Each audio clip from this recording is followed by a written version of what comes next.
আজ আর কি করব, রান্না খাওয়া, বৃষ্টি হচ্ছে তো সেই জন্য পটল আলু চচ্চড়ি আর ময়দার সাদা সাদা রুটি। তো জমিয়ে খাবো, চলে এসো তোমরা। ব্যাগ নিয়ে চলে এসছে। ও মামা কি করবে, রুটি বেলতে হবে তো আটাটা মেখে নেই, ওইদিকে তরকারিটা ফুটছে। এখন বায়না শুরু করেছে, খাবে না এখন, ও স্নান করবে। ওর যখন যেটা মনে চাইবে সেটাই করবে ও। খাবি না তো, খাবি না তো, তুমি খাবে না তো, ঠিক আছে তুমি খেয়ে নিয়ে চান করো।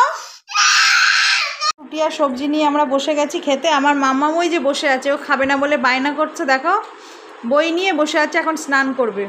ও মাম্মাম একটু খেয়ে নাও, এসো। খাবে না তো, আচ্ছা ও এখন স্নান করবে। তা দেখি এখন আমি খেয়ে নিয়ে ওকে খাওয়াতে পারি কি না। যদি না খাওয়াতে পারি তো স্নান করাবো, তারপর খাওয়াবো। ধরা করেছে, ওর স্নান না করলে হবে না, স্নান করতে হবে তো। খাবে না তো এখন, একটু পরে একটু স্নান করে নিয়ে তারপর খাবে। আস্তে আস্তে নামো। দেখো বন্ধুরা, আমাদের গাছের পুঁই শাক আজকে দুপুরবেলা রান্না হবে। আস্তে আস্তে আস্তে আস্তে আস্তে যাও, আস্তে আস্তে। বেশ কচি কচি।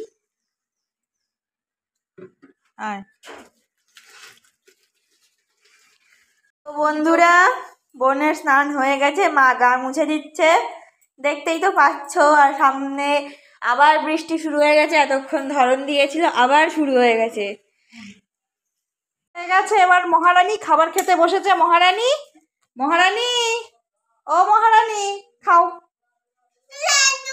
আচ্ছা লাড্ডু তো খেতে হবে, মহারানী আগে এটা খেয়ে নি, নিয়ে জল খেয়ে নি, আমাকে উদ্ধার করুক, তারপরে মহারানীকে লাড্ডু দেব, ঠিক আছে? মহারানী